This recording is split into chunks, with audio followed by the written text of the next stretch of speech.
Hello everyone, welcome to my channel.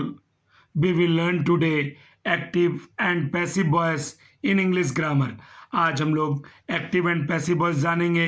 यहाँ से आपके लिए जो क्वेश्चंस होंगे वो प्रैक्टिस सेट होंगे। आपके पास 4 ऑप्शंस होंगे। आपने अगर अभी तक मेरे प्लेलिस्ट पर मैंने 4 वीडियो डाली एक्टिव टू पैसिव वॉइस की, अगर आपने उसे नहीं देखी है तो जरूर देख लें, उसके बाद आप प्रैक्टिस सेट बनाएं। ओके, सो वीडियो को स्किप ना करें, पूरा वीडियो देखें और अपने नॉलेज को इंक्रीज करें। अगर आप हमारे चैनल पर नए हैं तो जल्दी से चैनल को सब्सक्राइब कर लें ताकि हर वीडियो का नोटिफिकेशन सबसे पहले आपको मिले। तो यहाँ आपके पास 4 ऑप्शंस हैं, आपको एप्रोप्रिएट जो आंसर होगा उस पर टिक करना है। ओके, तो आप पहले क्वेश्चन को समझ लें। The sentence in passive voice for, पहला क्वेश्चन है ओपन द डोर इज।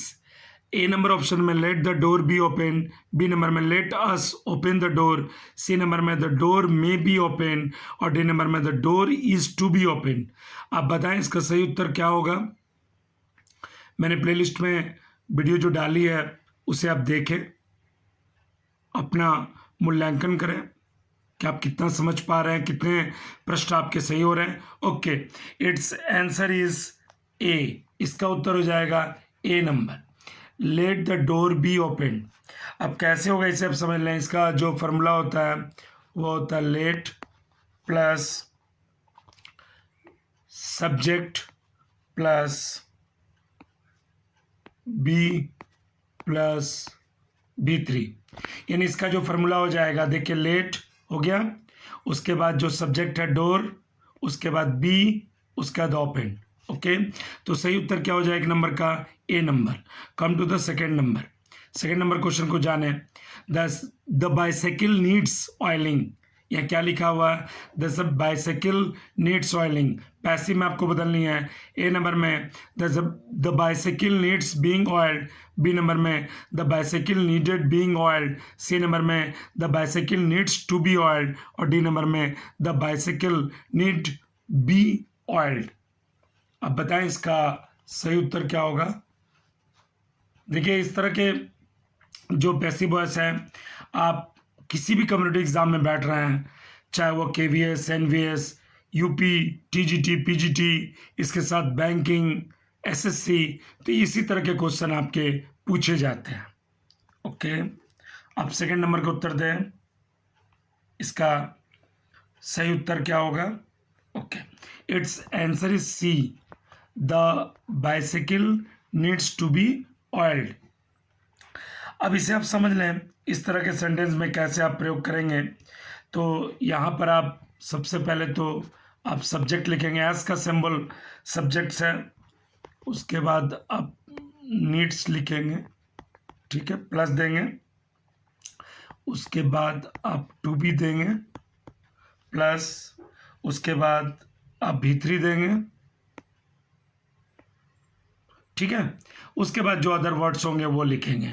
तो यहाँ सब्जेक्ट हो गया, यहाँ नीड्स हो गया, यहाँ टू बी हो गया, यहाँ B3 हो गया। तो देखिए, the bicycle needs oiling, the bicycle needs to be oiled, इसका इस तरह से पैसिव वॉइस बनेगा। Okay, come to the third number question. She is taking the dog for a walk, passive बदलनी है आपको। A, the dog was taken for a walk, B, the dog was being taken for a walk, C, the dog is taken for a walk, D, the dog is being taken for a walk।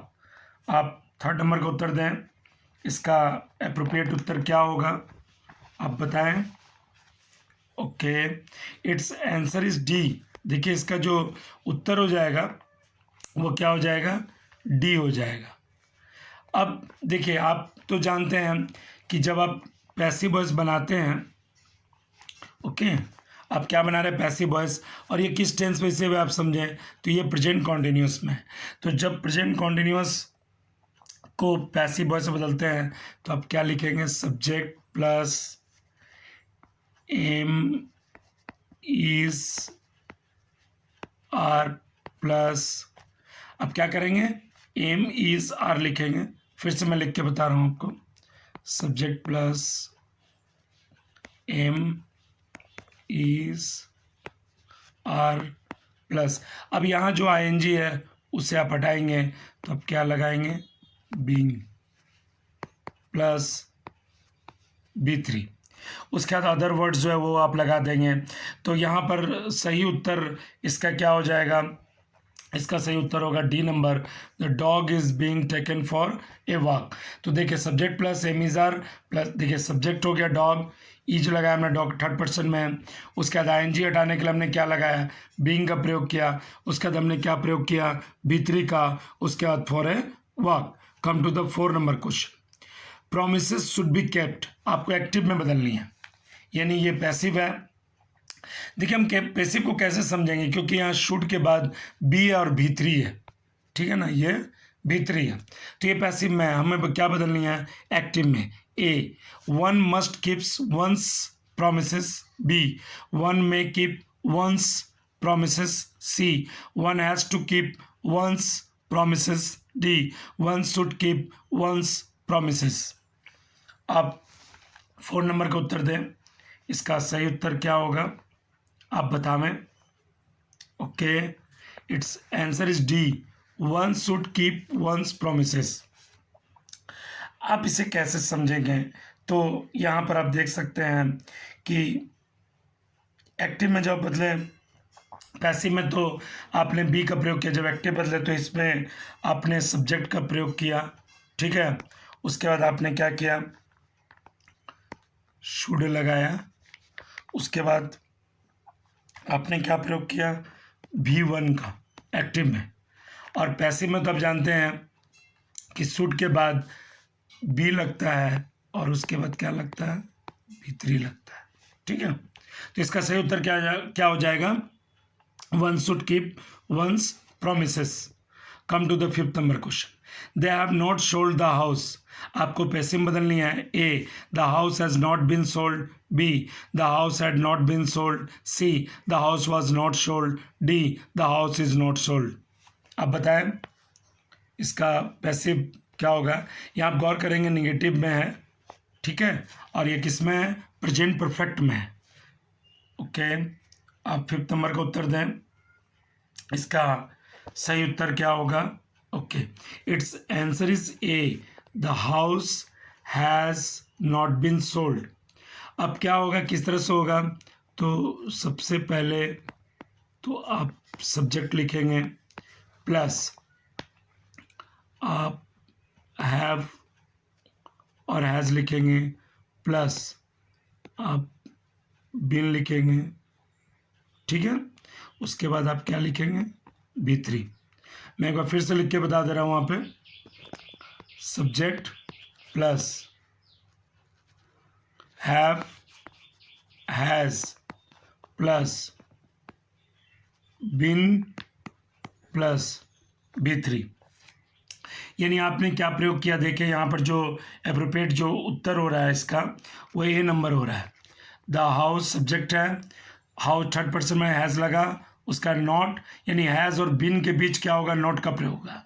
उसके बाद verb B3। Okay, come to the 6th number question, you are requested to keep off the grass.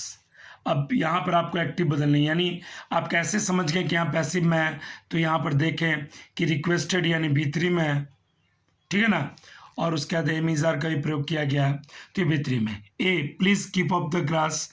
B, keep off the grass. C, one should keep off the grass. D, you ought to keep off the grass.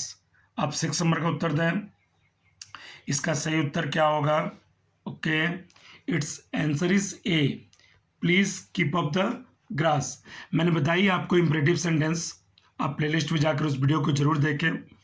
इसमें आपको देखिए please, इसके साथ साथ आपको kindly को हटाने के लिए आप किसका प्रयोग करते हैं, यू आर रिक्वेस्टेड टू का प्रयोग करते हैं। यू आर रिक्वेस्टेड टू यहाँ तक होगा। उसके बाद आप जो सेंटेंस उतार दीजिए, तो यहाँ क्या हो जाएगा, please keep up the grass, तो हो जाएगा you are requested to keep up the grass. Okay, come to the 7 number question, someone has picked my pocket, change the voice. A, my pocket was picked. B, my pocket was picked by someone. C, my pocket has been picked. D, my pocket had been picked. अब बताएं 7 number का सही उत्तर क्या होगा। अब इसका appropriate उत्तर दें। अब बताएं। Okay, it's answer is C, my pocket has been picked. हमने बताया था कि प्रेजेंट फैक्ट में आप कैसे प्रयोग करते हैं, सब्जेक्ट लगाते हैं, उसके बाद हैव ऑब्लिक हैज़, उसके बाद आप बीन लगाते हैं, उसके बाद आप भीतरी का प्रयोग करते हैं। ओके, मैंने आपको बताया थोड़ी देर पहले ही, मैंने एक और सेंटेंस प्रेजेंट फैक्ट की ली थी, उसमें मैंने आपको बताया था subject plus have oblique has plus been plus भीतरी।